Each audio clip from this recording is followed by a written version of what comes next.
I'm making this DIY shampoo video because when you go to the store, there are so many shampoo options to choose from. You think you find something good only to realize it has sulfates which can dry your hair out over time. You make your way to the ethnic aisle to find something without sulfates, and then the price point is just a little bit too high. So here is my black soap option, which you can get for $2 to $3 at your local beauty supply store. So first you want to cut the black soap into a vertical piece, and then cut that vertical piece into even smaller pieces.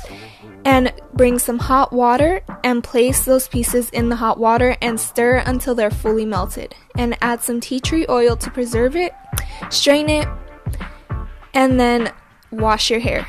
Black soap is an all-natural way to cleanse your hair and scalp, and it's easy on the pockets.